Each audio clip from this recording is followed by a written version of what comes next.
Good morning and welcome to the Saxo Bank Morning Call. It's Thursday, March 28th, 2019. And I guess we'll start off the top of the program. A little plug for my FX webinar up later today at 1:30 CET.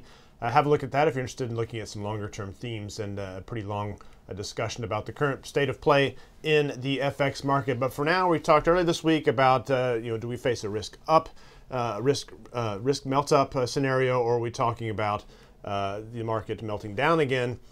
It's hard to get a beat on things when you have both treasuries and equities quite bid. We're seeing a little bit of a wobble in the equity market, but certainly still very strong bid on treasuries. Yields falling. We saw the the Japanese 10-year at minus 10 basis points yesterday. And if we look at a chart here, just to see how far the market is taking its predictions of Fed actually moving into easing mode, outright easing mode on interest rates, not just the QT unwind, 80% odds now priced for the probability of a cut. Ole, you produced this chart for us this morning, and looking at treasuries, I mean, we've just seen an avalanche of yields an avalanche, buying in terms of the underlying. Yeah. What's the positioning like in the futures market? How on board is the positioning already for this move? Well, we've seen for weeks and months now almost that the position held by asset managers has been rising, while the position held by money managers has been, or hedge funds has been selling. So basically, there's a big position, a big long and a big short in the market, and I think obviously with the big move we had last week, there's been some capitulation from hedge funds. Obviously, we don't know if they're short treasuries against maybe mortgage bonds, but even if they are, that spread has also come in, so they have to get out. So we're probably going to see a major change in the numbers this weekend. Yeah, and a lot of focus on the yield curve inversion. We've seen the 5-year yield now slipping. I think it was 4 or 5 basis points below the 2-year yield. We had a pretty strong auction yesterday in 5-year treasuries. And we have a 7-year auction today, a massive series of auctions this week of US Treasuries. Peter, we were talking earlier this week about melt up, melt down. We don't have an answer yet. Yesterday was a pretty weak session here. You've got a support level for us. Yeah, but before I talk about the support level, I actually said on my webinar yesterday that I think what confusing investors so much is that I think everyone can agree that they can easily, if you're open-minded, see a path for a melt up and a melt down scenario. So it's just which way are we going to tilt, and is it the 1998 or is it already 2000, or is it 2006 or is it 2007, talking about yield inversion and all that. So that was what I talked about. You can see that replay. But if you go back to the S&P 500 chart here, I've highlighted very short-term level. We have touched it 2 times in the past week, and we did almost touch it yesterday. So I've marked this 27.90 level, very short-term for S&P 500. I think if we dip below that, I think we could easily go down and test those lows from earlier this month. I agree with you. Equities are wobbling a little bit on this, but I have some comments on South Korea which might paint a more positive picture. We can take that in a few seconds. We'll get to that in a moment. Yeah, on the currency side of things, I think the currency most at sort of high beta to what's going on here, risk on, risk off, treasuries bid, treasuries not bid, is the Japanese yen. We've talked about this before, and the conflicting forces there for the Japanese yen. If we look at the dollar-yen chart here, we saw that deep sell-off. It rallied a bit, but now we're skating along this Ichimoku cloud level. The 110 level, very pivotal as well.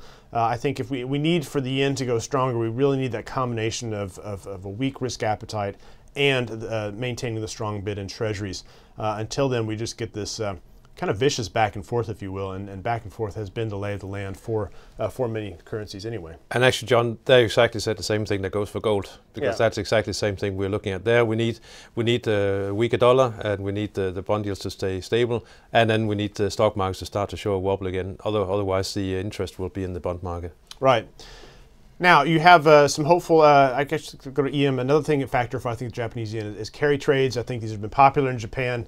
And we have some wobbles in EM. I'll get to that in a second. But I will let you talk to your South Korea manufacturing survey. Yeah, because I mentioned it yesterday in our macro calendar, and I just want to promise, or I just want to follow up on that. If you look at this chart, you can see that South Korean manufacturing survey, they also do it for the services sector, and the services sector actually surprised by 1 point to the upside, and manufacturing came in line, as you can see, at 76, which just smack on the average from the beginning of 2013. So I think we can pretty much call it now, and maybe that we have seen the bottom in this manufacturing decline. I think there's some very positive signs coming out of South Korea, and this is the first survey indicating to what to expect in April. So I would not be surprised to see more macro numbers beginning to turn for the better. As extremely leveraged the South Korean economy to China, and that's of course the indication would be that there's some of the Chinese stimulus has been talked of as maybe feeding through here. Yeah.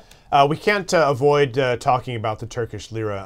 There's a hugely important election coming up for Erdogan. It's seen as a referendum for his rule. These local elections, rather important historically as a referendum on the leading party. Apparently very high participation rate. It's on the order of 90% in the last local election. It doesn't determine leadership at the top, but it determines leadership at the local level across Turkey.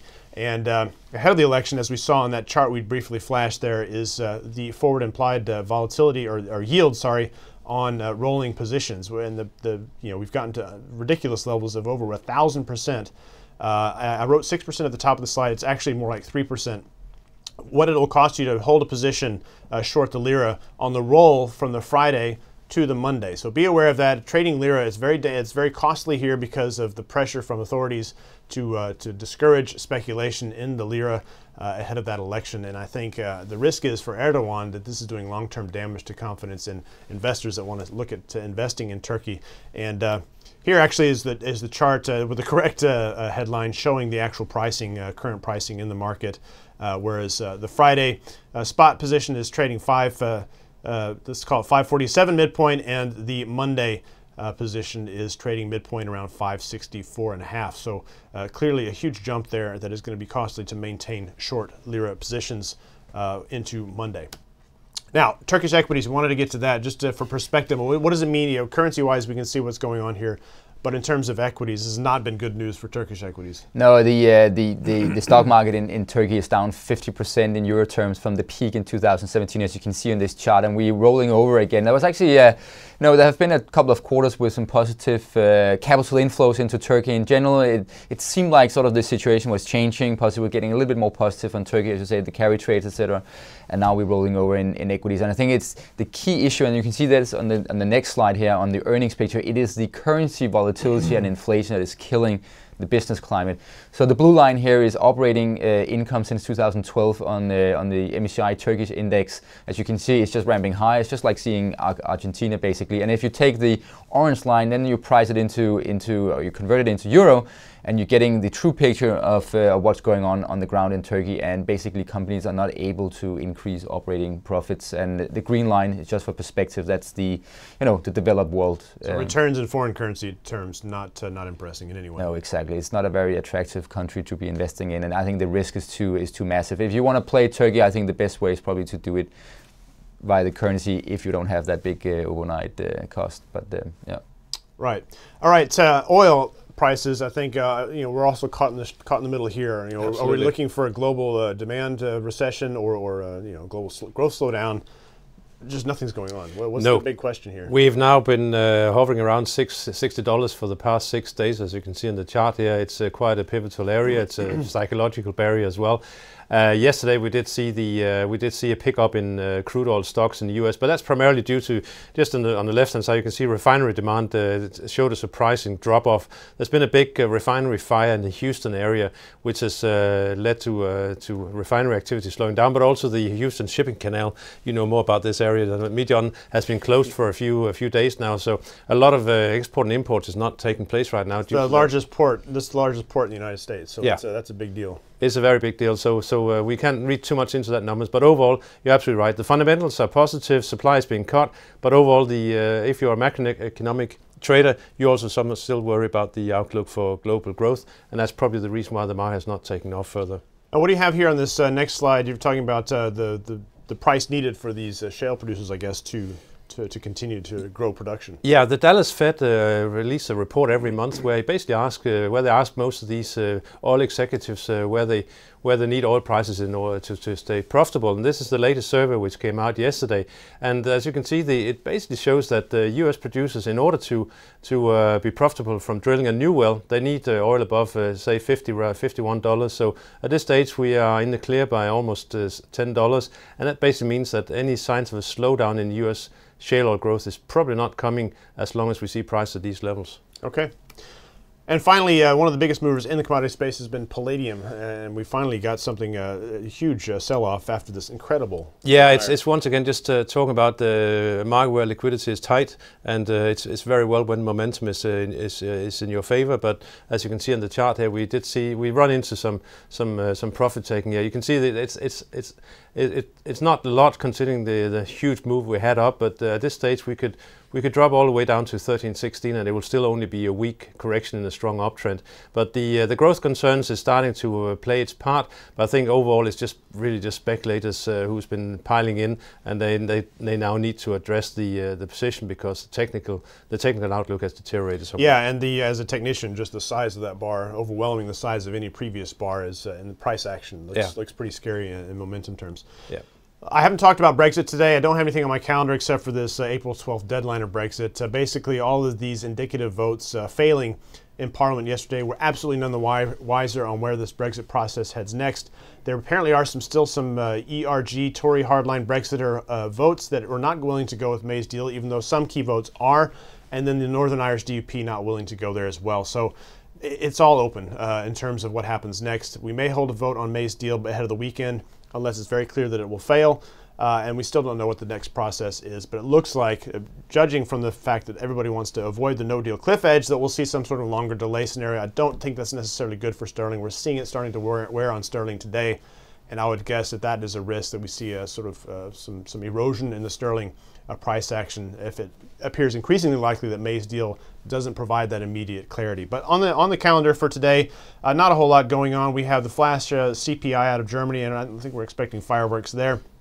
Clarida, we're still looking at for all these signals from the Fed over time in terms of where they see policy mix going forward. Clarida has been pretty prominent on that front, so anything he says could carry some weight. He's on the board of governors.